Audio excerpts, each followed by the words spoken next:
Is there a problem? For a lot of people out there, this doesn't fly. Nice bod you've got there. Thanks. And that's a shame, because there's a good game under there. But from my experience, some people just don't like the anime feel or the style, so we need to come up with options to trick them into enjoying some fabulous RPGs out there. Because they still got moments like this. Look at these two, not even trying to blend in, honestly. Did you miss us? Cloud? Something wrong? No, nothing. It's just hot. In the sun. This is where we're beginning. Good old Final Fantasy VII Rebirth/Remake. These games are in that sacred category of my wife likes to watch me play them. And that's going to be a barometer for a lot of this. I figured out what games she generally likes and which ones she doesn't. So it's not always about art style when it comes to these games. Rebirth has so many anime-style moments in this game, some really over-the-top stuff as well, but it's surrounded by good characters and an impressive-looking world. And I think that has a lot to do with it. There's a certain sheen of anime-style JRPGs that really doesn't work for a lot of people, so why you should play Rebirth is a fantastic open world, where all the tasks you are doing just build upon one another. You find something that gives you more research points, to then get a new item, to then upgrade my characters, to then unlock side quests that affect the relationship of your party members.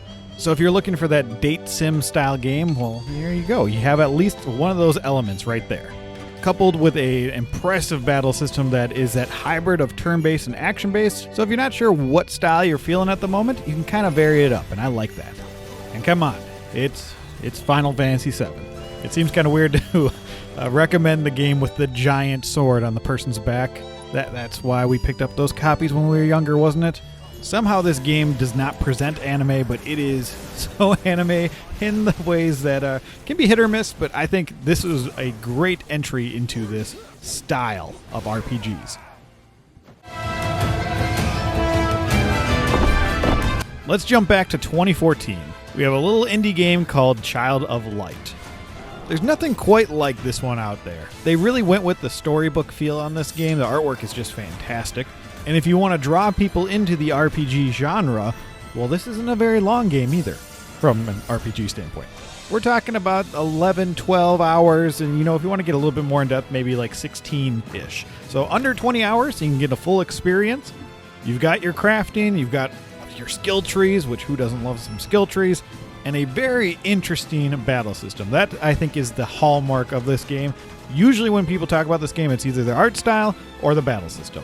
But my standout feature is the traversal and how you solve puzzles in this game. So you'll actually be exploring this world and you're floating around. And it's such a cool concept for an RPG.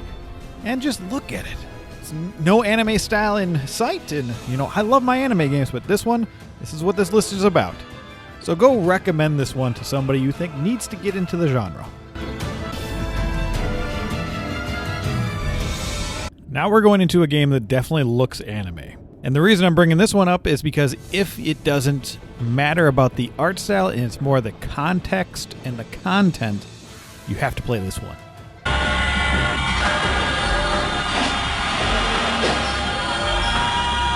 Xenogears is the Wise Ones RPG. The amount of high context scenarios, backstory, lore in this game is absolutely astounding. The way that the origin of this world is put together is absolutely ingenious. And the characters that are here are very well written. There's only one character that I would say is more anime-like. The goofy one, the weird one.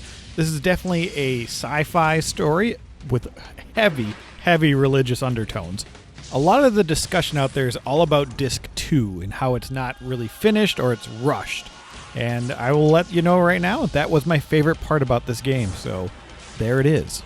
I am sad that I waited so long to play this game. I'm throwing this one on the list just because, yeah, it's anime, but it's not anime, and you have to experience it to understand it.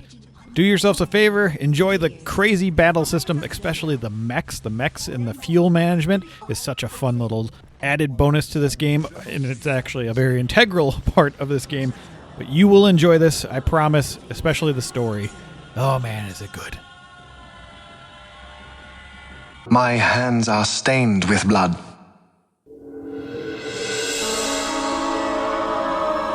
Is this your idea of vengeance? The world of Ivalice kind of feels like a Star Wars film. Walking around the cities, you'll see a lot of different races besides humans, and I think that makes it a little bit more intriguing when you're going into a fantasy setting.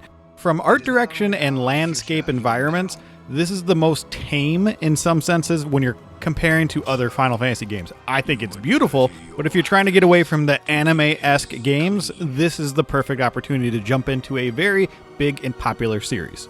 And I love that the battle system is completely different than the past Final Fantasies in the genre, so this is a nice jumping on point. I feel this game also has multiple protagonists, so that's kind of fun, a little bit harkening back to Final Fantasy VI. And there's just a lot to distract you, and that's what we want. We want them to get sucked in and play these games. And this one's got a whole good lot of politics to suck you in, and politics and sucking goes hand in hand. You were wrong. Let's pivot to a horror RPG. Yeah, you don't hear about those very often. Parasite is that sweet, short RPG from back on the PS1 that actually holds up in almost every single way, minus like 2 instances and some gameplay elements. This has a much darker and moody theme, and is broken up into different sections of days, so it's easily digestible in that regard. And you're going to get really in-depth into some pseudoscience type of plot lines. So why I think this is such a good recommendation is that there isn't much out there that is like this. And I think if you're trying to get somebody new into this genre, you want to grab something that, well, maybe they can find a bunch of, which there are games on this list like that, but you want the special ones, the out-of-character games. Parasite Eve fits that bill just oh so nicely. Plus, you get to run around in a fancy cocktail dress and shoot people with a gun. Or monsters with a gun. Yeah, great. Now, there are not an overabundance of RPGs out there that can fit into this category of this video, but I do have some more. So if you want another video, let me know. But I also would like to know if you have gathered any of these. If you want any of those to be featured in another video, well, you set those fingers a typing and let me know down below, and maybe it'll be featured in another video. The main focus is to get people into this genre, even though they don't think they would want to do it because of all the trappings of it. And sometimes it's just surface level, and that's okay. But we gotta get up, we gotta scrape that layer off and get them into this gaming. Let the genre grow, even though it has been. Yeah, we want more. We want more.